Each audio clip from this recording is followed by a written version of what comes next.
വേദിയിലും സദസ്സിലും സന്നിഹിതരായ ഭക്തജനങ്ങളെ ഏവർക്കും സാദര നമസ്കാരം.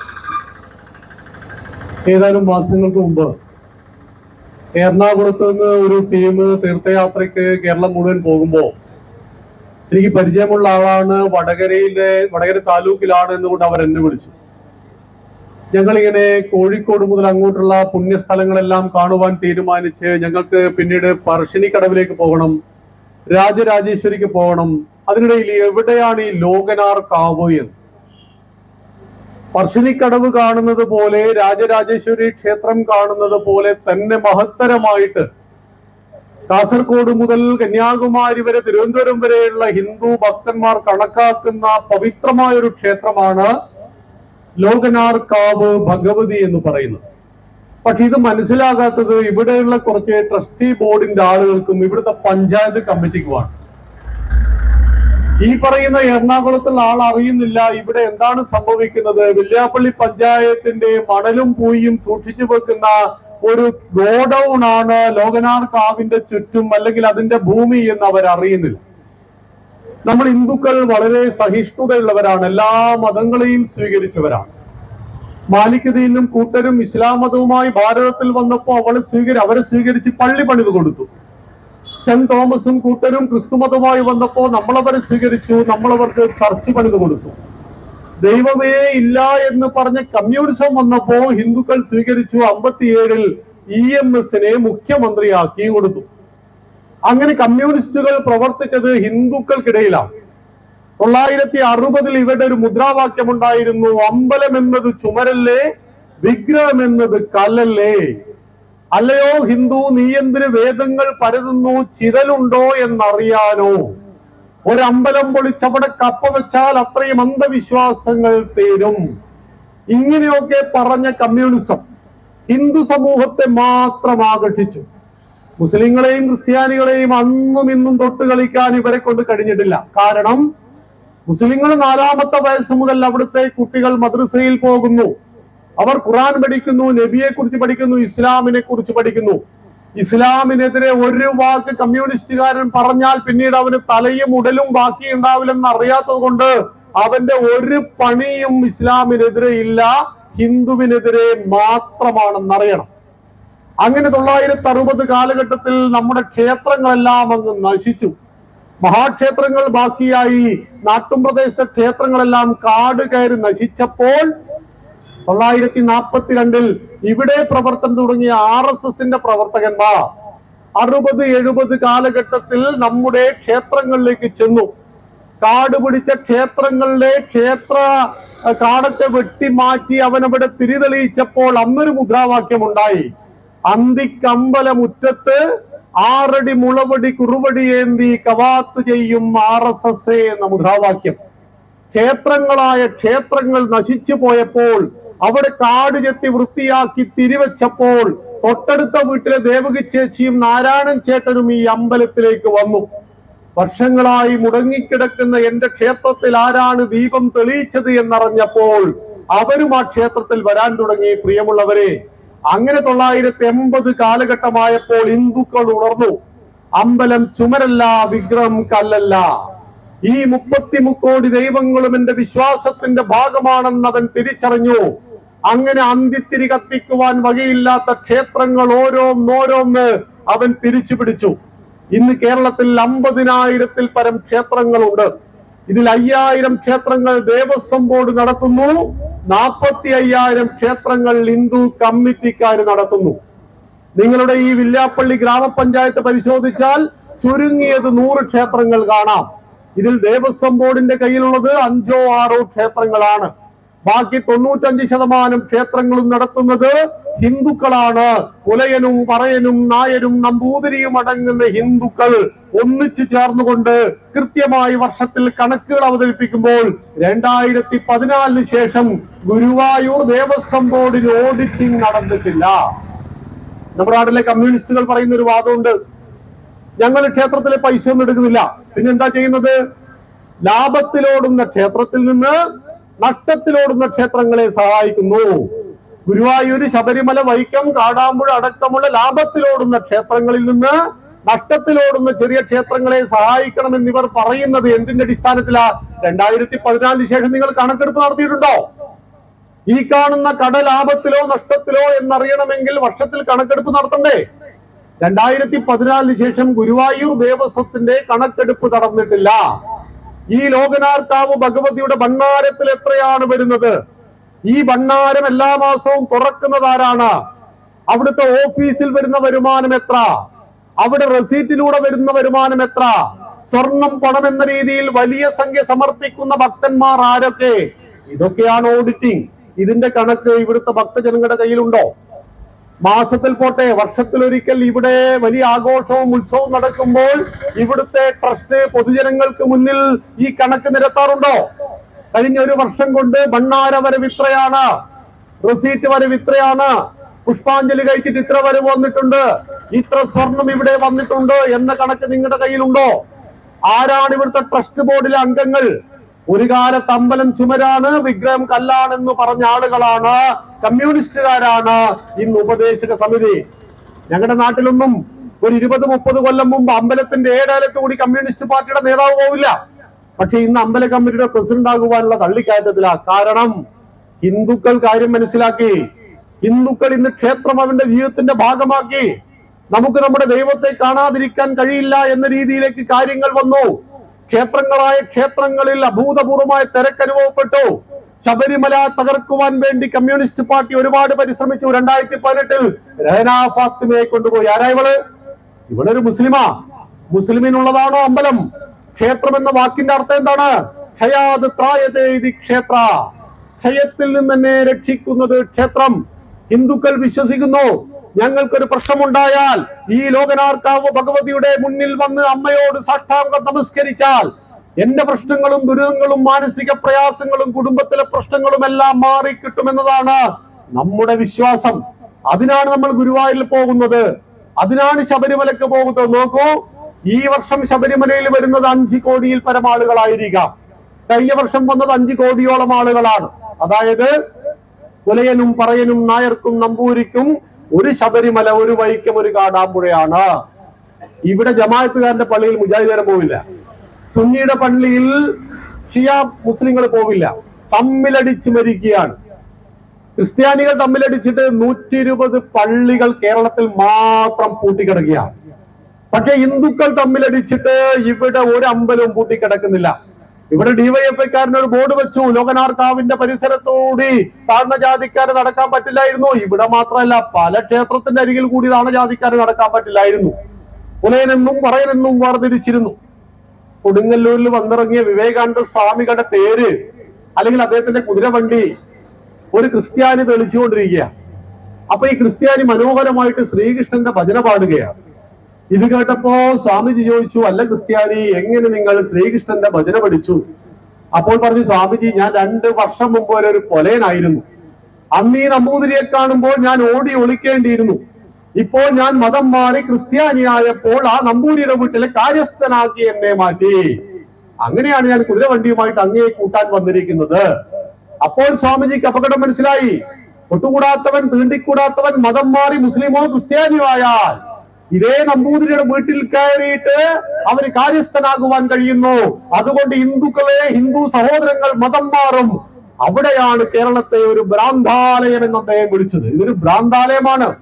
ഒട്ടുകൂടാത്തവൻ മതം മാറിയാൽ അവനെ സ്വീകരിക്കുന്നു. അല്ലാതെ അന്ന് ജാതീയത ഉത്തർപ്രദേശിലില്ലേ? അന്ന് ജാതീയത പശ്ചിമ ബംഗാളിലില്ലേ? കൽക്കത്തയിൽ നിന്നാണ് സ്വാമിജി വരുന്നത്. അവിടെ കൊടിയ ജാതീയത ഉണ്ടായിരുന്നു. ഒട്ടുകൂടായ്മയും തീണ്ടിക്കൂടായ്മയും ഉണ്ടായിരുന്ന ഒരു കാലഘട്ടത്തിൽ നിന്ന് ഇന്ന് കാണുന്ന സർവധർമ്മ ഐക്യത്തിലേക്ക് ഹിന്ദു വളർന്നു വന്നത് ഒരു കമ്മ്യൂണിസ്റ്റുകാരന്റെയും സംഭാവനയല്ല. 1924 വൈക്കം സത്യാഗ്രഹം. കമ്മ്യൂണിസ്റ്റ് പാർട്ടി ഉണ്ടോ അത് കേരളത്തിൽ? 1931 ഗുരുവായൂർ സത്യാഗ്രഹം. 1936 തിരുവിതാംകൂർ മഹാരാജാവ് ശ്രീ ചിത്ര തിരുനാൾ ബാലരാമവർമ്മ തിരുവിതാംകൂർ ദേശത്തിലെ സകല ക്ഷേത്രങ്ങളും സകല ഹിന്ദുക്കൾക്കും തുറന്നുകൊടുത്ത ക്ഷേത്രപ്രവേശന വിളംബരമെന്ന വലിയ വിപ്ലവം നടക്കുമ്പോൾ കമ്മ്യൂണിസ്റ്റ് പാർട്ടിക്ക് കഷായത്തിനെടുക്കാൻ ഒരാൾ കേരളത്തിലില്ല. 920 താഷ്കെൻഡിൽ തുടങ്ങിയ കമ്മ്യൂണിസ്റ്റ് പാർട്ടി 939 പിണറായിയിലെ പാറപ്പുറത്താണ് ഇന്ത്യൻ കമ്മ്യൂണിസ്റ്റ് പാർട്ടിയുടെ കേരള ഘടകം രൂപീകരിച്ചത് എന്ന് ഈ ബോർഡ് എഴുതി വെച്ച ആളുകൾ ഒന്ന് മനസ്സിലാക്കുക. ഹിന്ദുക്കൾക്ക് പ്രശ്നങ്ങൾ ഉണ്ടായിട്ടുണ്ട്. അന്ന് അമേരിക്കയിൽ അടിമ കച്ചവടം ഉണ്ടായിരുന്നു. മനുഷ്യന്റെ കഴുത്തിൽ കയറിട്ട് തെരുവോരങ്ങളിൽ വലിച്ചിടച്ച് വിറ്റ ഒരു ചരിത്രം പറയുവാനുണ്ട് അമേരിക്കക്കും അറേബ്യക്കും. 5 കൊല്ലം മുമ്പ് വരെ സിറിയയിൽ യസീദി പെൺകുട്ടികളെ അടിമകളായി വിറ്റിരുന്നു. പക്ഷെ സഖാവ് പറയുമ്പോ ഹിന്ദുവിന്റെ ജാതീയത മാത്രമേ കാണുള്ളൂ. ഹിന്ദുവിൽ ജാതീയത ഉണ്ടായി, അതാര് പരിഹരിച്ചു?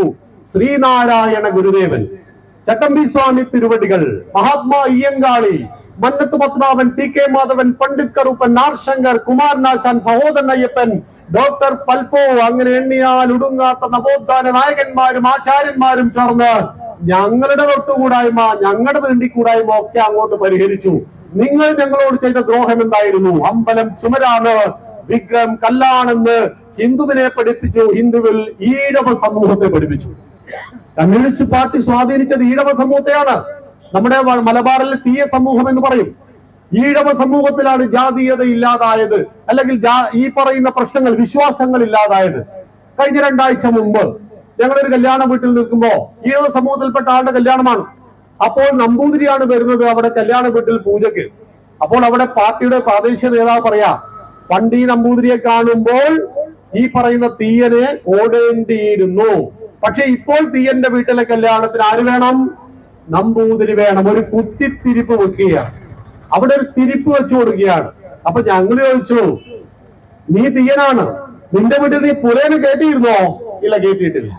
പുലയന്റെ വീട്ടിൽ പറയനെ കേട്ടിയിരുന്നോ? കേട്ടിട്ടില്ല. എല്ലാവരെയും പീഡിപ്പിച്ചിട്ടുണ്ട്. എന്നാൽ ഇന്ന് RSSന്റെ പ്രചാരകനായ മാധവജി എറണാകുളം ജില്ലയിലെ ആലുവയിൽ ഒരു തന്ത്രവിദ്യാപീഠം തുടങ്ങിയിട്ടുണ്ട്. ഞാൻ ലോകനാർ കാവിലെ എന്റെ പ്രസംഗം ശ്രമിക്കുന്ന DYFIക്കാരോട് ഒരു കാര്യം പറയുവാൻ ആഗ്രഹിക്കുന്നു. നിങ്ങൾ പുലയ സമൂഹത്തിലോ പറയ സമൂഹത്തിലോ ആദിവാസി സമൂഹത്തിലോ പെട്ട 2 ആളുകളെ 3 ആളുകൾ തയ്യാറാക്കൂ. 6 മാസത്തെ കോഴ്സ് ഞങ്ങൾ ആലുവയിലെ തന്ത്രവിദ്യാപീഠത്തിൽ തരാം. അമ്പലത്തിലെ ശാന്തിക്കാരനാക്കി തിരിച്ചു തരാം. പുലയനും പറയനും അമ്പലത്തിലെ ശാന്തിക്കാരനാകുവാൻ കഴിയുന്ന രീതിയിലേക്ക് കേരളത്തിലെ ഭാരതത്തിലെ ഹിന്ദുക്കൾ മാറിയിട്ടുണ്ട്. ഇന്നെവിടെയും ജാതീയതയും തൊട്ടുകൂടായ്മയും തീണ്ടിക്കൂടായ്മയും ഇല്ല. മണ്ഡലമാസമാകുമ്പോൾ മാലയിടുന്നു. എന്റെ തൊട്ടടുത്ത പ്രദേശത്ത് കുമാരേട്ടൻ എന്ന് പറയുന്ന ഗുരുസ്വാമി ഉണ്ട്. അദ്ദേഹം ഞങ്ങൾക്കറിയാം, അദ്ദേഹം പുലയ സമൂഹത്തിൽപ്പെട്ട ആളാണ്. കുമാരേട്ടന്റെ കയ്യിൽ നിന്നും ദീക്ഷ വാങ്ങുന്നവരുടെ കൂട്ടത്തിൽ നായരുണ്ട്, നമ്പൂതിരിയുണ്ട്.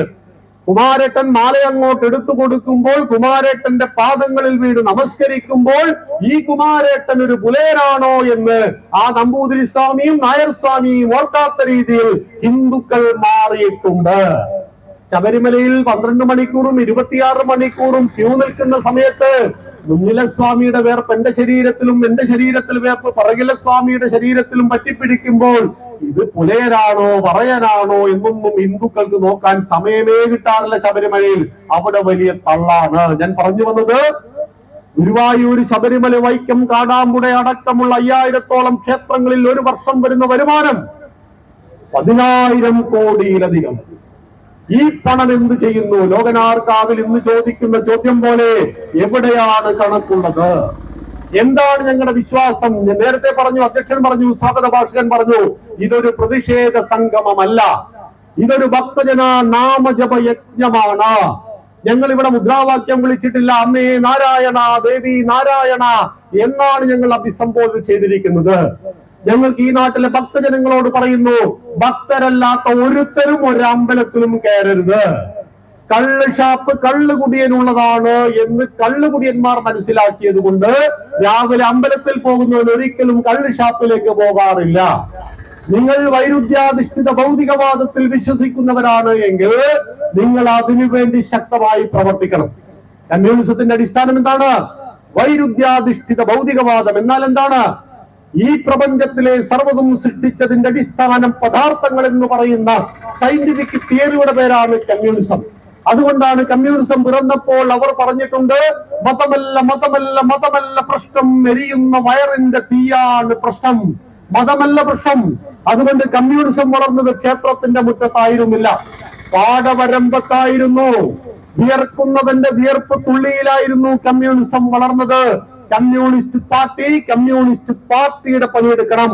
അമ്പലത്തിന്റെ പണി ഹിന്ദുക്കളായ ഭക്തന്മാരെടുത്തുകൊള്ളും. അതിൽ നിങ്ങളുടെ ഓരോശാരത്തിന്റെയും ആവശ്യം ഹൈന്ദവ സമൂഹത്തിനില്ല. ക്ഷേത്രങ്ങൾ മുഴുവൻ നിങ്ങൾ ഹിന്ദുക്കളെ പറ്റിച്ച് ക്ഷേത്രങ്ങൾ നശിച്ചപ്പോൾ ഈ ക്ഷേത്രങ്ങൾ മുഴുവൻ ഹിന്ദുക്കൾ പുനരുദ്ധരിച്ചു. ക്ഷേത്രത്തിന്റെ ഭണ്ഡാരത്തിൽ സ്വർണവും പണവും കുത്തി നിറയാൻ തുടങ്ങി. ഗുരുവായൂരപ്പന്റെ ഫിക്സഡ് ഡിപ്പോസിറ്റ് എത്രയെന്നറിയോ? 1250 കോടിയാണ്. 1250 കോടിയാണ് ഗുരുവായൂരപ്പന്റെ ഫിക്സഡ് ഡിപ്പോസിറ്റ്. തീർന്നില്ല. ജി സുധാകരൻ പഴയ മന്ത്രിയാ. അന്ന് സന്യാസിമാരുടെ ആസനത്തിൽ കുന്തം കുത്തി കയറ്റണം എന്നൊക്കെ പറഞ്ഞാലാണ്. ഇന്ന് രാമ രാമ രാമ ജപിച്ചുകൊണ്ടിരിക്കുകയാണ്. നല്ലത്. ആളുകൾ നന്നാവുന്നതിൽ തെറ്റൊന്നുമില്ലല്ലോ. അപ്പോൾ ആ ജി സുധാകരൻ VS-ന്റെ മന്ത്രിസഭയിൽ പറഞ്ഞു, അയ്യപ്പന്മാരോട് സ്വാമിമാരോടൊന്ന് ഡീസന്റായി പെരുമാറൂ. അന്ന് കുറെ പ്രശ്നങ്ങൾ ശബരിമലയിൽ ഉണ്ടായപ്പോൾ പറഞ്ഞതാ.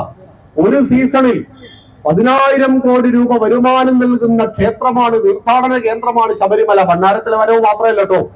കർണാടകയിൽ നിന്ന്, ആന്ധ്രയിൽ നിന്ന്, തമിഴ്നാട്ടിൽ നിന്ന് ഒരു ബസ് നിറയെ സ്വാമിമാർ ഇവിടെ വന്ന് തിരിച്ചു പോകുമ്പോ അവര് കഴിക്കുന്ന ഭക്ഷണത്തിന്റെ ടാക്സ്, അവരൊരു തോർത്തുമുണ്ട് മേടിക്കുമ്പോൾ അതിന്റെ ടാക്സ്, അവിടെ വാഹനം ഇവിടെ ഒന്ന് തിരിച്ചു പോകുമ്പോൾ കിട്ടുന്ന ടാക്സ് എല്ലാം കൂടി ഒരു സീസണിൽ 10,000 കോടി രൂപ എല്ലാ വർഷവും കേരള സർക്കാരിന് സംഭാവന ചെയ്യുന്ന ഒരു തീർത്ഥാടന കേന്ദ്രം കൂടിയാണ് ഒരൊറ്റ ശബരിമല എന്നറിയണം.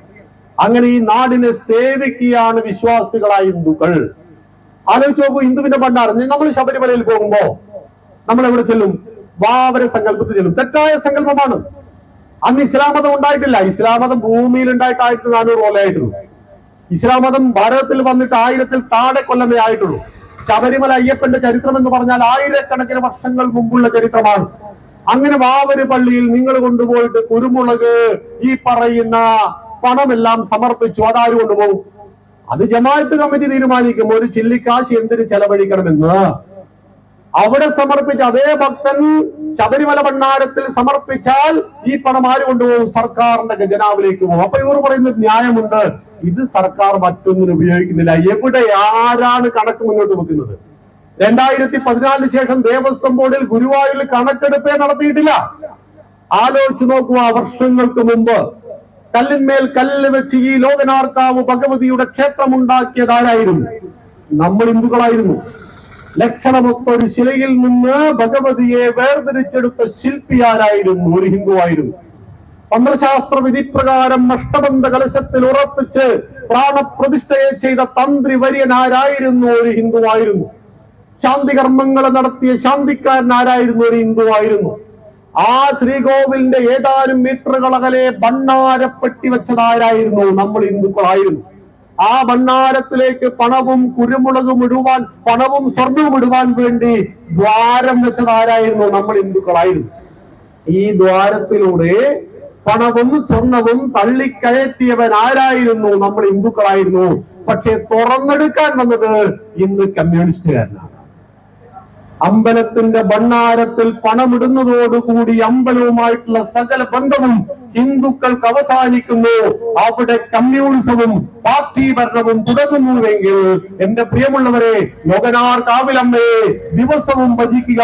ഭണ്ഡാരത്തിൽ ഒരു തുണ്ട് കാശിടാതിരിക്കണം ലോകനാർ കാവിൽ. അല്ലെങ്കിൽ നമ്മളോട് പറഞ്ഞു തരണം അവിടെ വരുന്ന പണത്തിന്റെ കണക്ക്. ക്ഷേത്രവും അതിനെ ചുറ്റുപറ്റിയുള്ള പരിസരങ്ങളും ചോർന്നൊലിക്കുമ്പോൾ ടൂറിസ്റ്റ് കേന്ദ്രമാക്കി മാറ്റുന്നു. അവര് പറയുകയാണ്, ക്ഷേത്രക്കുളത്തിൽ എന്തിനാ ഇത്രയധികം മീന്? അതിനെ പിടിച്ചു വെക്കാം, കിലോന് 300 രൂപയുണ്ടല്ലോ, 500 ഉണ്ടല്ലോ എന്ന്. ഇവിടെ മീനൂട്ടാണ്. മീനിന് ഭക്ഷണം കൊടുക്കലാണ് ക്ഷേത്രത്തിലെ ചടങ്ങ് എന്ന് ഇവിടുത്തെ ട്രസ്റ്റിമാർ, ഇവിടുത്തെ വികലമായ ബുദ്ധിയുള്ളവർ മനസ്സിലാക്കേണ്ടതാണ്. ക്ഷേത്രക്കുളത്തിലെ മീനിനെ പിടിക്കാറില്ല. മീൻ അങ്ങോട്ട് ഭക്ഷണം കൊടുക്കുന്ന മീനൂട്ട് എല്ലാ ക്ഷേത്രങ്ങളിലെയും ആചാരമാണ് എന്നറിയണം.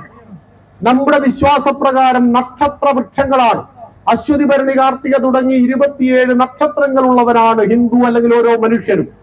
അശ്വതിക്ക് ഒരു നക്ഷത്രമുണ്ട്, ഒരു വൃക്ഷമുണ്ട്. എന്റെ നക്ഷത്രം പുണർതമാണ്. ഞാൻ സംരക്ഷിക്കേണ്ട വൃക്ഷത്തിന്റെ പേര് മുളയാണ്. ഇങ്ങനെ 27 ടൈപ്പ് മരങ്ങൾ ഈ പ്രകൃതിയിൽ സംരക്ഷിക്കണം എന്ന് പറഞ്ഞ വിശ്വാസം. ആൽമരത്തെ ആരാധിക്കുന്നവനാണ് ഹിന്ദു. ആൽമരമില്ലാത്ത ക്ഷേത്രം കാണാൻ കഴിയുമോ? കാരണം ഓസോൺ പാളികൾക്ക് വിള്ളലില്ലാതെ അന്തരീക്ഷത്തിൽ ഏറ്റവും ശുദ്ധമായ ഓക്സിജനെ പ്രദാനം ചെയ്യുന്ന ആൽമരത്തെ ഹിന്ദുക്കൾ പൂജിക്കുന്നു. എന്തിനാണ് ക്ഷേത്രത്തിൽ ഹിന്ദുക്കൾ വരുന്നത്? പഞ്ചഭൂതങ്ങളും പഞ്ചേന്ദ്രിയങ്ങളെയും ഒന്നിപ്പിക്കുവാനാണ്. പഞ്ചഭൂതങ്ങൾ ഏതൊക്കെയാ? ആകാശം, വായു, അഗ്നി, ജലം, ഭൂമി. ആകാശം ശബ്ദം, ചെവി; വായു സ്പർശം, ത്വക്ക്; അഗ്നി കാഴ്ച, കണ്ണ്; ജലം രസം, നാവ്; ഭൂമി ഗന്ധം, മൂക്ക്. പഞ്ചഭൂതങ്ങളെ ഭക്തൻ അറിയുന്നത് പഞ്ചേന്ദ്രിയങ്ങളിലൂടെയാണ്. നിങ്ങൾ രാവിലെ 5 മണിക്ക് ലോകനാർക്കാവ് ഭഗവതിയെ കാണുവാൻ വന്നു. ശ്രീകോവിൽ തള്ളിത്തുറക്കുന്ന ശബ്ദം കേട്ട് നിങ്ങൾ കണ്ണു തുറന്നാൽ നിറമുള്ള പുഷ്പങ്ങൾക്കിടയിൽ നിലവിളക്കിന്റെ പ്രകാശത്തിൽ നിങ്ങൾ ഭഗവതിയുടെ കോമള രൂപം കാണുമ്പോൾ നിങ്ങളുടെ കണ്ണുകൾ ആക്ടിവേറ്റ് ചെയ്യപ്പെടുന്നു. മണിയുടെ മുഴക്കം, മന്ത്രത്തിന്റെ ഉച്ചാരണം, ഇടയ്ക്കയുടെ നാദം കേൾക്കുമ്പോൾ നിങ്ങളുടെ ചെവി ഏറ്റവും നല്ല അവസ്ഥയിൽ എത്തപ്പെടുന്നു. ഗണപതി ഹോമം കഴിക്കുമ്പോൾ എള്ളും നെയ്യും നാളികേരവും ശുദ്ധമായ വിറകൊള്ളിയിൽ ആ തീയിൽ അർപ്പിക്കുമ്പോൾ അവിടെ നിന്ന് ഉയർന്നു വരുന്ന ആ ശുദ്ധമായ പുക നമ്മുടെ മൂക്കിന് ഏറ്റവും നല്ല മണത്തെ നൽകുന്നു. നമ്മുടെ നെറ്റിയിൽ തൊടുവാൻ നമുക്ക് ഭസ്മമോ കുങ്കുമമോ അല്ലെങ്കിൽ ചന്ദനമോ ലഭിക്കുന്നു. തീർന്നില്ല, നമുക്ക് സേവിക്കുവാൻ തുളസി തീർത്ഥം ലഭിക്കുന്നു. 5 മിനിറ്റ് അമ്പലത്തിൽ ചെലവഴിക്കുന്ന, ഭഗവതിയിൽ വിശ്വസിക്കുന്ന ഒരു ഭക്തന് അവന്റെ പഞ്ചേന്ദ്രിയങ്ങൾ ആക്ടിവേറ്റ് ചെയ്യപ്പെടുന്ന ലോകത്തിലെ ഏക ആരാധനാ കേന്ദ്രമാണ് ഹിന്ദുവിന്റെ ക്ഷേത്രം. ആ ക്ഷേത്രം ശ്രീകോവിന്റെ മുന്നിൽ നിങ്ങൾ തോന്നിയാസികൾക്ക് സെൽഫി എടുത്ത് കളിക്കുവാനുള്ളതല്ല എന്ന് ഞങ്ങൾ ശക്തമായി നിങ്ങളെ ഓർമ്മപ്പെടുത്തുകയാണ്. അതുകൊണ്ട് ഇന്നു മുതൽ ഇത് അവസാനിപ്പിച്ചേക്കണം. കോമാളിത്തരങ്ങൾ കളിക്കുവാനുള്ള സ്ഥലമല്ല ഭഗവതിയുടെ ശ്രീകോവിൽ എന്ന് നിങ്ങൾ മനസ്സിലാക്കണം. എത്ര പവിത്രമായിട്ട് ഭവ്യമായിട്ടാണ് ഞങ്ങൾ ആ ശ്രീകോവിലിനെ കാണുന്നത്. ഭഗവതി എന്ന നാമം കേൾക്കുമ്പോൾ എവിടെ ജീവിക്കുന്നവന്റെയും ഉള്ളിൽ നിറഞ്ഞു വരുന്ന ഈ ലോകനാർക്കാവിൽ അമ്മയുടെ തിരുസന്നിധിയിൽ വെച്ച് കാമകേളികൾ നടക്കുന്നവർക്ക് സെൽഫി എടുത്ത് രസിക്കുവാനുള്ള കേന്ദ്രങ്ങളല്ല. നമ്മുടെ വിശ്വാസപ്രകാരം ക്ഷേത്രത്തിന്റെ ചുറ്റും നിങ്ങൾ ഫോട്ടോ ഒക്കെ എടുക്കാം, കല്യാണത്തിന് വരുമ്പോൾ ഫോട്ടോ എടുക്കാം. പക്ഷേ ഒരിക്കലും അതിൽ വിഗ്രഹം വരാൻ പാടില്ല. ശ്രീകോവിൽ അതിൽ പതിയാൻ പാടില്ല. ഒരു ക്ഷേത്രത്തിലും നിങ്ങൾ എവിടെയെങ്കിലും ശ്രീകോവിൽ പതിഞ്ഞത് കണ്ടിട്ടുണ്ടാകുമോ? പാടില്ലത്. അതാണ് വിശ്വാസം. നമ്മുടെ വിശ്വാസത്തിന് ഘടകവിരുദ്ധമായിട്ട് ഇവിടെ ദേവസ്വം ട്രസ്റ്റ് പ്രവർത്തിക്കുന്നു എങ്കിൽ തീർച്ചയായിട്ടും ദേവസ്വം ബോർഡിന് അധികം ആയുസ്സില്ല. സുപ്രീം കോടതിയിൽ വലിയൊരു കേസ് നടന്നുകൊണ്ടിരിക്കുകയാണ്. സുബ്രഹ്മണ്യ സ്വാമിയുടെ എല്ലാം നേതൃത്വത്തിൽ ഹിന്ദു ക്ഷേത്രം ഹിന്ദുക്കൾ. ഇതാണ്, അതായത് ഇവിടെയുള്ള കേവലം 10% ക്ഷേത്രമാണ് കേരളത്തിൽ ആര് നടത്തുന്നത്? സർക്കാർ നടത്തുന്നത്. സർക്കാർ ഇല്ലെങ്കിൽ ക്ഷേത്രത്തിന് എന്തെങ്കിലും പറ്റുമോ? ഒരു ചുക്കും സംഭവിക്കില്ല. സർക്കാർ നടത്തുന്ന ക്ഷേത്രങ്ങളാണ് അഴിമതി. അവിടെ എണ്ണ വാങ്ങിയാൽ അഴിമതിയാണ്. നിങ്ങൾ നോക്കണം, ഇവിടെ ഉപയോഗിക്കുന്ന എണ്ണ ഏതാണെന്ന് എനിക്കറിയില്ല, ബ്രാൻഡ് ഏതാണെന്ന് എനിക്കറിയില്ല. ഞങ്ങൾ ഇന്നലെ പാർവതി പരമേശ്വര ക്ഷേത്രം അവിടെ അമ്പലക്കുളങ്ങരയിൽ ചെന്ന് നോക്കുമ്പോ അവിടെ RGയുടെ എള്ളെണ്ണയാണ്.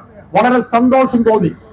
നിലവിൽ ലഭ്യമായതിൽ വിശ്വസിക്കുവാൻ കൊള്ളുന്ന എള്ളെണ്ണ, ഭക്തനായ ഹിന്ദു നിർമ്മിക്കുന്ന എള്ളെണ്ണ, തുപ്പാത്ത എള്ളെണ്ണ, അങ്ങനെയുള്ള ഒരു എള്ളെണ്ണയാണ് RG എള്ളെണ്ണ. ഞാൻ അതിന്റെ ഏജന്റ് ഒന്നുമല്ല. പക്ഷെ ഇവിടെ ഉപയോഗിക്കുന്ന എണ്ണ ഏതാണെന്ന് അറിയില്ല. നിങ്ങൾ കഥകളിയോ ഇങ്ങനെ തുടങ്ങി 16 ലിറ്റർ 1200 കിട്ടുന്ന എണ്ണയാണെങ്കിൽ അതിലൊരു ഗൂഢാലോചനയുണ്ട്. ഇവിടുത്തെ MRIയിൽ പൊരിക്കുന്ന ബീഫിന്റെ എണ്ണ അത് കൊണ്ടുപോകുന്നത് കങ്കായത്തേക്കാണ്, തമിഴ്നാട്ടിലെ കങ്കായത്തേക്ക്.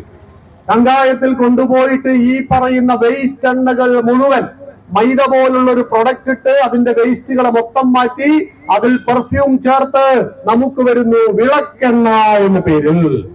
എള്ളാട്ടിയാൽ എള്ളു കിട്ടുമില്ലേ? തേങ്ങയാട്ടിയാൽ വെളിച്ചെണ്ണ കിട്ടും. വിളക്കാട്ടിയാൽ വിളക്കെണ്ണ കിട്ടുമോ? എങ്ങനെയാണ് വിളക്കെണ്ണ എന്ന് പറയുന്ന ഒരു ബ്രാൻഡ് ഉണ്ടായത്? ലോകത്തിലെ സകല വേസ്റ്റ് എണ്ണകളെയും ശുദ്ധീകരിച്ച് അതിൽ പെർഫ്യൂം ചേർത്ത് നമ്മുടെ ക്ഷേത്രങ്ങളുടെ ചൈതന്യത്തെ ഇല്ലാതാക്കുവാൻ ഇവിടെ ഒരു ഗൂഢാലോചനയുണ്ട്. ആ ഗൂഢാലോചന എങ്ങനെയെന്ന് അറിയണ്ടേ? ഇതിന്റെ ആക്ച്വൽ വില MRP 1500 ആയിരിക്കാം.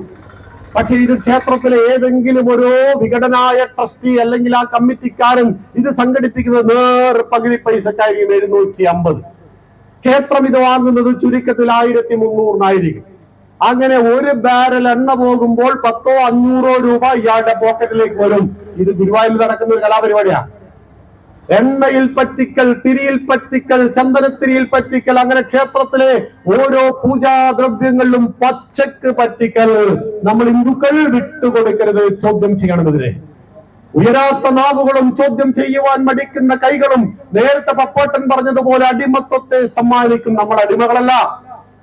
500 കൊല്ലക്കാലം പോരാടി 77 യുദ്ധം നടത്തി 3 ലക്ഷം ഹിന്ദുക്കൾ ജീവൻ ബലിദാനം നൽകിയിട്ടാണ് അയോധ്യയിലെ രാമക്ഷേത്രത്തിന്റെ പ്രശ്നം ഞങ്ങൾ പരിഹരിച്ചതെങ്കിൽ ലോകനാർ കാവിലമ്മയെ രക്ഷിക്കുക എന്ന് പറഞ്ഞാൽ ഞങ്ങൾക്ക് പുഷ്പമിറക്കുന്നത് പോലെ ഈസിയാണ് എന്ന് ഈ ട്രസ്റ്റ് മനസ്സിലാക്കണം.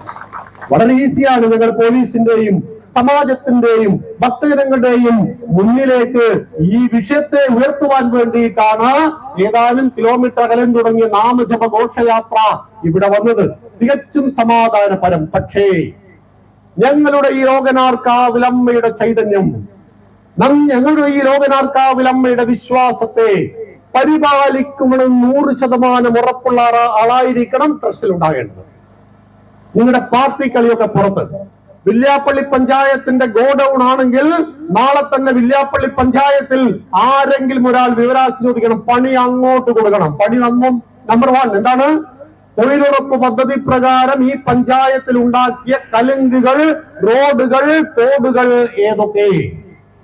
ഏതൊക്കെ തൊഴിലുറപ്പ് തൊഴിലാളിയുടെ അക്കൗണ്ടിലേക്കാണ് പണം വന്നത്?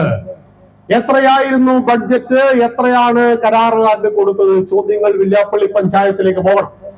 വളരെ വേഗം തന്നെ പോകണം. സ്വച്ഛ് ഭാരത് പദ്ധതി പ്രകാരം 2014 ശേഷം ഈ പഞ്ചായത്തിൽ ഉണ്ടാക്കിയ ശൗചാലയങ്ങൾ ആർക്കൊക്കെയാണ് കൊടുത്തത്? നമുക്ക് പണി തരുന്നവർക്ക് ശടനോട് ശാഠ്യമെന്നാണ് ഹിന്ദുവിന്റെ നിയമം. ഹിന്ദുവിന്റെ 33 കോടി ദൈവങ്ങളെ നിങ്ങൾ നോക്കൂ. ഒരു കയ്യിൽ താമരയുണ്ടെങ്കിൽ മറുകൈയിൽ വാളുണ്ട്, ഗദയുണ്ട്, കുന്തമുണ്ട്, ചക്രമുണ്ട്. സത്യവും ശക്തിയും ഒരുപോലെ ആരാധിച്ചവരാണ് നമ്മൾ ഹിന്ദുക്കൾ. മഹാവിഷ്ണുവിന്റെ 1ാമത്തെ കയ്യിലുള്ളത് ശംഖ്. ശംഖ് ഒരു ജലജീവിയാണ്. മാംസത്തെ മാറ്റി ഊതിയപ്പോൾ ശംഖിൽ നിന്ന് ഓങ്കാരം പുറത്തേക്ക് വന്നു. ഓങ്കാരം വേദാന്തമാണ്. അറിവിന്റെ പരമകോടിയാണ് വേദാന്തം. 2ാമത്തെ കയ്യിലുള്ളത് ചക്രമാണ്. സുദർശന ചക്രം. അത് അസ്ത്രമാണ്. ദൂരെയുള്ള ലക്ഷ്യത്തെ ഭേദിക്കുവാനുള്ള അസ്ത്രമാണെങ്കിൽ ഭഗവാന്റെ 3ാമത്തെ കയ്യിലുള്ളത് ഗദയാണ്. ഗദ എന്നാൽ തച്ചുടക്കലാണ്, ശസ്ത്രമാണ്. 4ാമത്തെ കയ്യിൽ താമരയുണ്ട്. നമ്മുടെ മക്കൾക്ക് മാതൃകയാണ്. മയക്കുമരുന്നിനെ കുറിച്ച് ചിന്തിക്കുമ്പോൾ, മാലിന്യങ്ങളെ കുറിച്ചും പ്രശ്നങ്ങളെ കുറിച്ച് ചിന്തിക്കുമ്പോൾ താമരയെ പോലെയാവുക. താമര വളരുന്നത് ചെളിയിലാണ്. ചെളിയുടെ യാതൊരു ദുർഗുണങ്ങളും താമരയെ സ്പർശിക്കുന്നില്ല. പൂജാപുഷ്പങ്ങളിൽ 1ാമൻ താമരയാണെന്നറിയണം. ഹിന്ദുവിന്റെ ഓരോ വിശ്വാസങ്ങൾക്ക് പിറകിലും 1000 സത്യങ്ങളും ശാസ്ത്രങ്ങളും ഉണ്ടെന്നറിയണം. കുടുംബത്തിലൊരു പ്രോബ്ലം ഉണ്ടാകുമ്പോൾ നമ്മൾ പരമേശ്വരന്റെ ഫോട്ടോ തൂക്കാറുണ്ട്. പരമേശ്വരനും പാർവതി ദേവിയും സുബ്രഹ്മണ്യനും ഗണപതിയുമുള്ള ഒരു ഫോട്ടോയിൽ മറ്റ് 5 പേര് കൂടിയുണ്ട്. പരമേശ്വരന് ഒരു കാളയുണ്ട്, പാർവതി ദേവിക്ക് ഒരു സിംഹമുണ്ട്, സുബ്രഹ്മണ്യന് ഒരു മയിലുണ്ട്, പരമേശ്വരന്റെ കഴുത്തിൽ ഒരു പാമ്പുണ്ട്, ഗണപതിക്ക് ഒരു എലിയുണ്ട്. പരസ്പരം കടിച്ചു കീറുന്ന എലിയും പാമ്പും ഒരു റൂമിലാണ് താമസിക്കുന്നത്. മയിൽ കൊന്നു തിന്നുന്നത് പാമ്പിനെയാണ്. സുബ്രഹ്മണ്യന്റെ മയിൽ ഒരിക്കൽ പോലും പരമേശ്വരന്റെ പാമ്പിനെ പിടിക്കുന്നില്ല. പാർവതി ദേവിയുടെ സിംഹം പരമേശ്വരന്റെ കാളയെ പിടിക്കുന്നില്ല. ഹിന്ദുവിന്റെ വിശ്വാസങ്ങൾ ഒരു ഫോട്ടോ നോക്കിയാൽ ഒരു കുടുംബത്തിന്റെ ഐക്യം കാണാം. പരസ്പരം കൊന്നു തിന്നുന്ന ജീവികൾ പോലും ഒരു വീട്ടിന്റെ ഉള്ളിൽ സ്വൈരമായി ജീവിക്കുന്നു എന്ന് നമ്മളെ പഠിപ്പിക്കുമ്പോൾ ഓരോന്നിലും ഓരോ തത്വങ്ങളുണ്ട്. അത് ഡിവൈഎഫ്ഐക്കാരന് മനസ്സിലായിട്ടില്ല. മനസ്സിലാകണമെങ്കിൽ ഈ അമ്പലത്തിൽ സത്സംഗങ്ങൾ നടക്കണം. എല്ലാ മാസവും പ്രഭാഷണങ്ങൾ നടക്കണം. നിങ്ങൾ ഇവിടെ കൊണ്ടുവന്നിട്ട് ഒരുപാട് ക്യാബറേ ഡാൻസുകൾ നടത്തുന്നുണ്ടാവാം. അത് അമ്പലത്തിൽ പറഞ്ഞതല്ല. അമ്പലത്തിന് ചില നിയമങ്ങളുണ്ട്. ഇവിടെ ഇന്നേതാവാം, ഇന്നേതായിക്കൂടാം. അത് വിശ്വാസത്തിന്റെ ഭാഗമാണ്. ഇവിടെ തെയ്യം പാടില്ല എന്ന് പറഞ്ഞാൽ തെയ്യം പാടില്ല. വിശ്വാസങ്ങൾ അങ്ങനെയാണ്. ഈ ക്ഷേത്രത്തിന്റെ ശ്രീകോവിലിനുള്ളിൽ ഒരു പട്ടി ഓടിക്കയറിയാൽ നമ്മൾ ശുദ്ധി കലശം നടത്തും. എന്നാൽ ഇതേ പട്ടി മടപ്പരക്കൽ ഓടിക്കയറിയാൽ അവിടെ ഒരു ശുദ്ധി കലശത്തിന്റെയും ആവശ്യമില്ല. കാരണം മടപ്പുരക്കളുടെ വിശ്വാസമല്ല ഇവിടെയുള്ളത്. ഈ വിശ്വാസമല്ല ശബരിമലയിലുള്ളത്. ശബരിമലയിലെ വിശ്വാസം നൈഷ്ഠിക ബ്രഹ്മചാരിയായ അയ്യപ്പനെ പ്രതിഷ്ഠിച്ച് അവിടെ യുവതികൾ ചെല്ലരുത് എന്നാണ്. ഹിന്ദു സ്ത്രീകൾക്ക് പ്രശ്നമില്ല. നൂറ്റാണ്ടുകളായി ഹിന്ദു സ്ത്രീകൾ പറയുന്നു, റെഡി, ഞങ്ങൾ വെയിറ്റ് ചെയ്യാണ്, 50 വയസ്സ് കഴിയട്ടെ എന്നിട്ട് പോവാം. ഇനി നിർബന്ധമാണെങ്കിൽ 10 വയസ്സിന് ചുവട്ടിൽ ഞങ്ങൾ പോയിക്കൊള്ളാം. പക്ഷേ പ്രശ്നം രഹന ഫാത്തിമയ്ക്കായിരുന്നു. ഓർക്കണം ഹിന്ദുക്കൾ, 2018 5 കോടി ഹിന്ദുക്കൾ ഒന്നിച്ചു വരുന്ന ശബരിമലയെ തകർക്കുവാൻ വേണ്ടി പിണറായി സർക്കാർ കളിച്ച കളികൾ നമ്മളോട് മറന്നു പോകരുത്. നമ്മൾ പലപ്പോഴും അരണകളെ പോലെയാണ് ഹിന്ദുക്കൾ എന്ന് പറയാറുണ്ട്. തലയുടെ ഭാഗം വാന്റെ അടുത്തെത്തുമ്പോഴേക്ക് കാര്യം നമ്മളോടങ്ങ് മറന്നു പോകും. മറക്കരുത്, നമ്മളെ ദ്രോഹിച്ച ഓരോ ചരിത്രവും നമ്മൾ മറക്കരുത്. ഹിന്ദു സ്ത്രീകൾ എന്തിനാ അമ്പലത്തിൽ പോകുന്നത്? മീശ എന്ന നോവലിലെ ചോദ്യം ഈ ഹരീഷ് എന്ന് പറയുന്ന നോവലിസ്റ്റ് പറയുക, എന്താ പറഞ്ഞത്? 2 കഥാപാത്രങ്ങൾ പറയാ, ഞാൻ പൈസ കൊടുത്ത് വാങ്ങിയതിൽ വേസ്റ്റായി പോയി എന്ന് തോന്നിയ 3-4 പുസ്തകങ്ങൾ ഉണ്ടായിരുന്നു. അതിൽ ഒന്നാണ് 150 രൂപ പോക്കറ്റ് നിന്ന് പോയ ഈ മീശ എന്ന നോവൽ. ഒരു സംവാദത്തിന് വേണ്ടി വാങ്ങിയതാണ് ഈ പുസ്തകം. 2 ഹിന്ദു സ്ത്രീകൾ, 2 ചെറുപ്പക്കാർ നടന്നു വരുന്നു. അപ്പോൾ ഒരു കൂട്ടം ഹിന്ദു സ്ത്രീകൾ ഓപ്പോസിറ്റ് സൈഡിൽ നിന്ന് വരികയാണ്. അപ്പോൾ ഒന്നാമൻ പറയുന്നു, ഇവരൊക്കെ എവിടുന്നാണ് രാവിലെ തന്നെ കുളിച്ചൊരുങ്ങി വരുന്നത്? അവരമ്പലത്തിൽ പോയിട്ട് വരികയാണ്. ഇവരെന്തിനാണ് അമ്പലത്തിൽ പോയത്? അത് അവർ ഭഗവതിയെ നമസ്കരിക്കുവാൻ പോയതാണ്. അപ്പോൾ രണ്ടാമൻ പറയാണ്, അല്ല, അവര് ശാന്തിക്കാരനെ തേടിപ്പോയതാണ്. ഇവന്മാര് വല്ലാത്ത വില്ലന്മാരാണ്. അതുകൊണ്ട് കാമകേളി പൂർത്തീകരിക്കുവാനാണ് രാവിലെ ഹിന്ദു സ്ത്രീകൾ അമ്പലത്തിൽ പോകുന്നത് എന്ന് പറഞ്ഞ ആ ഹരീഷിന്റെ മീശ എന്ന നോവലും ഹരീഷിനും എഴുത്തച്ഛൻ പുരസ്കാരം കൊടുത്തു പിണറായി സർക്കാർ. 5 ലക്ഷം രൂപയും പ്രശസ്തി പത്രവുമാണ് എഴുത്തച്ഛൻ പുരസ്കാരം. ഹിന്ദു സ്ത്രീകളെ ഇങ്ങനെ അവഹേളിച്ച ഒരാൾക്ക് എഴുത്തച്ഛന്റെ പേരിൽ, ആരാണ് എഴുത്തച്ഛൻ? തുഞ്ചത്ത് രാമാനുജൻ എഴുത്തച്ഛൻ, മലയാള ഭാഷയുടെ പിതാവ്. രാമായണത്തെ ഇത്രമാത്രം ദൈവികമായി വർണ്ണിച്ച ആ മഹാത്മാവിന്റെ പേരിലുള്ള പുരസ്കാരം കൊടുത്തത് ഹിന്ദു സ്ത്രീകളെ അവഹേളിച്ച ഈ പറയുന്ന ആൾക്കാണെന്ന് മനസ്സിലാക്കണം. അതുകൊണ്ട് നമ്മൾ ഹിന്ദുക്കളെ ഇല്ലാതാക്കുവാനും അവഹേളിക്കുവാനും പരിശ്രമം തുടങ്ങിയിട്ട് കുറേയായി. 700 കൊല്ലക്കാലത്തെ ഇസ്ലാമിക മതഭ്രാന്തന്മാരുടെ ഭരണം ഇവിടെ നടന്നപ്പോൾ 40 ലക്ഷം ഹിന്ദുക്കൾ കൊല ചെയ്യപ്പെട്ടു. 30,000-ൽ പരം ക്ഷേത്രങ്ങൾ തകർക്കപ്പെട്ടു. അയോധ്യയും കാശിയും മധുരയും അടക്കം 3000-ൽ പരം ക്ഷേത്രങ്ങൾ പള്ളികളായി രൂപാന്തരപ്പെട്ടു. ഹിന്ദുവിനെ തകർക്കുവാൻ കഴിഞ്ഞില്ല. പിന്നീട് സായിപ്പ്, ക്രിസ്ത്യാനിയായ സായിപ്പ് വന്ന് 200 കൊല്ലക്കാലം നമ്മളെ ഭരിച്ചു. അവൻ പറ്റുന്ന എല്ലാ പണിയും നോക്കി, നമ്മളെ തകർക്കുവാൻ കഴിയുന്നില്ല. ഡച്ചുകാർ വന്നു, പോർച്ചുഗീസുകാർ വന്നു, തുർക്കികൾ വന്നു, അറബികൾ വന്നു. 947-ൽ രാഷ്ട്രത്തെ വിഭജിച്ചിട്ടും ഇന്നും 80% ഹിന്ദുക്കൾ ജീവിക്കുന്നതാണ് ഈ ഭാരതം എന്ന് പറയുമ്പോൾ, ഹിമാലയം മുതൽ കന്യാകുമാരി വരെ, കച്ച് മുതൽ കാമരൂപം വരെയുള്ള ഭാരതത്തിൽ എവിടെ ചെന്നിട്ട് ജയ്റാം എന്ന് പറഞ്ഞാലും സീതാറാം എന്ന മറുപടി ലഭിക്കുന്നുവെങ്കിൽ ഈ സംസ്കാരത്തെ തകർക്കുവാൻ കേരളം എന്ന് പറയുന്ന ഇട്ടാവട്ടത്ത് മാത്രമുള്ള കമ്മ്യൂണിസ്റ്റ് പാർട്ടിക്ക് കഴിയുമോ? ഡിവൈഎഫ്ഐക്ക് കഴിയുമോ? കഴിയില്ല. ഇന്നൊരു സന്തോഷം നമുക്കുള്ളത്, കമ്മ്യൂണിസ്റ്റുകാർ ഇന്ന് ശബരിമലയ്ക്ക് കൂട്ടത്തോടുകൂടി മാലയിടുന്നു. സന്തോഷമാണ്. ഡിവൈഎഫ്ഐയുടെ ചെറുപ്പക്കാരെല്ലാവരും രാവിലെ എഴുന്നേറ്റ് 5 മണിക്ക് എഴുന്നേറ്റ് കുളിച്ച് ഭഗവാന്റെ ഫോട്ടോ വെച്ചിട്ട് സ്വാമിയെ ശരണമയ്യപ്പ എന്ന് പറയുന്നത്, വൈകുന്നേരം സ്വാമിയെ ശരണമയ്യപ്പ എന്ന് പറയുന്നത് കേൾക്കുമ്പോൾ ഒരു സന്തോഷമാണ്. അമ്പലം എന്നത് ചുമരല്ലേ, വിഗ്രഹം എന്നത് കല്ലല്ലേ എന്ന് പറഞ്ഞ നിന്നെ കൊണ്ട് ശബരിമലയുടെ 18-ാം പടി കയറ്റിക്കാമെന്ന് ഞങ്ങൾ പറഞ്ഞിട്ടുണ്ട്. ഓർക്കുക, ഭൂമിയുടെ ആകർഷണ വലയത്തിൽ നിന്നും ഒഴിഞ്ഞു നിൽക്കുവാൻ വസ്തുക്കൾക്ക് സാധ്യമല്ല എന്നതുപോലെ ഹിന്ദുത്വത്തിന്റെ ആകർഷണ വലയത്തിൽ നിന്നും ഒഴിഞ്ഞു നിൽക്കുവാൻ ഒരു കമ്മ്യൂണിസ്റ്റുകാരനും സാധ്യമല്ലെന്നറിയണം. കാരണം ഇതൊരു ജീവിത പദ്ധതിയാണ്. അമ്പലത്തിൽ പോകുന്നവരും ഹിന്ദുവാണ്, പോകാത്തവനും ഹിന്ദുവാണ്. അമ്പലത്തെ വിമർശിക്കുന്നവനും ഹിന്ദുവാണ്, അമ്പലത്തിൽ പാദ നമസ്കാരം ചെയ്യുന്നവനും ഹിന്ദുവാണ്. സർവധർമ്മ സ്വാതന്ത്ര്യമാണ് ഹിന്ദുത്വം. അങ്ങനെ സ്വാതന്ത്ര്യം അനുഭവിച്ച ഹിന്ദു ഈശ്വര വിശ്വാസിയായ വാൽമീകിയെ വിളിച്ചത് മഹർഷി എന്നാണ്. ഈശ്വര നിഷേധിയായ ചാർവാകനെയും വിളിച്ചത് മഹർഷി എന്നാണ്. എല്ലാവരെയും സ്വീകരിക്കുവാനും എല്ലാവരെയും ഉൾക്കൊള്ളുവാൻ കഴിയുന്ന വിശാലതയാണ് ഹിന്ദുത്വം എന്നറിയുക. ആ ഹിന്ദുത്വത്തിന്റെ വിശ്വാസങ്ങളിൽ 33 കോടി ദൈവങ്ങളുണ്ട്.